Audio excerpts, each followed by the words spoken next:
ফিরলাম বিরতির পর। এবার একটু চোখ রাখবো আবহাওয়ার খবরের দিকে, কারণ উৎসবের মরশুম শুরু হয়ে গেছে এবং সেখানে সপ্তমীর আগে বঙ্গোপসাগরের নতুন অশনি সংকেত দেখা দিয়েছে। চারটি ঘূর্ণাবর্ত কি বলছে হাওয়া অফিস, বিস্তারিত জানবো। আমাদের সঙ্গে রয়েছেন সাংবাদিক অঞ্জন সুগুল। অঞ্জন দা, ঠিক কি জানা যাচ্ছে? দেখো, পুজোর মুখে এখনো বঙ্গের বৃষ্টি অব্যাহত। বিক্ষিপ্ত ঝড় জলের মধ্যে সিঁদুরে মেঘ বাংলার মনে।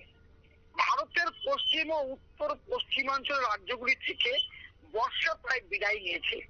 6 থেকে 15 অক্টোবরের মধ্যে পশ্চিম উত্তরপ্রদেশ এবং দেশের সমস্ত অংশ থেকে বর্ষা বিদায় নেওয়ার সম্ভাবনা। বাংলায় বৃষ্টির সতর্কতা অব্যাহত। রবিবারেও গাঙ্গেয় পশ্চিমবঙ্গের উত্তর ভাগে শক্তিশালী অবস্থা করেছে ঘূর্ণাবর্ত, যা সংলগ্ন উত্তর বাংলাদেশের উত্তরে উপরে বিস্তৃত। এছাড়াও পশ্চিম মধ্য বঙ্গোপসাগর এবং উত্তর অন্ধ্রপ্রদেশ উপকূল এলাকায় আরো একটা ঘূর্ণাবর্ত রয়েছে, যার জেরে বাংলায় বদলাচ্ছে আবহাওয়ার খেল। উত্তরবঙ্গে ভারী বৃষ্টির সতর্কতা রয়েছে। দক্ষিণ দিনাজপুর ভারী বৃষ্টির সম্ভাবনা আগামী 24 ঘন্টায়।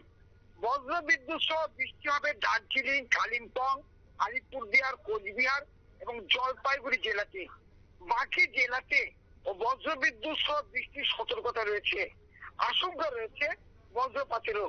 উত্তরের কোচবিহার, মালদহ ও দক্ষিণ জেলাতে রবিবার বৃষ্টির সতর্কতা রয়েছে রাত্রিবেলায়। দার্জিলিং থেকে মালদহ পর্যন্ত সব জেলাতেই বজ্র বিদ্যুৎ সহ হালকা থেকে মাঝারি বৃষ্টির সম্ভাবনা রয়েছে। অন্যদিকে কলকাতা সহ দক্ষিণবঙ্গের সব জেলাতেই বজ্র বিদ্যুৎ সহ হালকা থেকে মাঝারি বৃষ্টির সম্ভাবনা। বজ্র বিদ্যুৎ সহ বৃষ্টির সম্ভাবনা বেশি রয়েছে উত্তর ও দক্ষিণ 24 পরগনা, কলকাতা, হুগলি, পূর্ব বর্ধমান, নদিয়া, বীরভূম, মুর্শিদাবাদ জেলাতেও।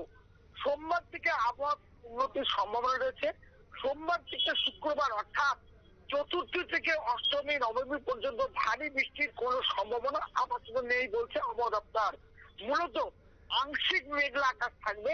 কোন কোন জেলায় 2-1 জায়গায় বিক্ষিপ্ত ভাবে বজ্র বিদ্যুৎ সহ হালকা বৃষ্টির সম্ভাবনা রয়েছে।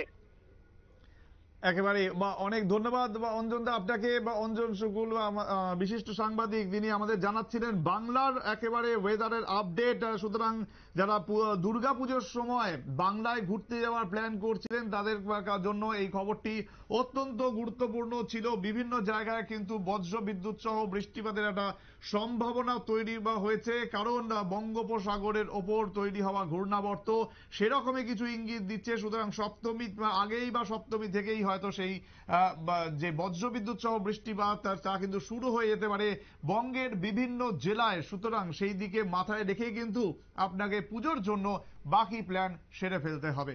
সময় আরো একটি বিরতির, সঙ্গে থাকুন।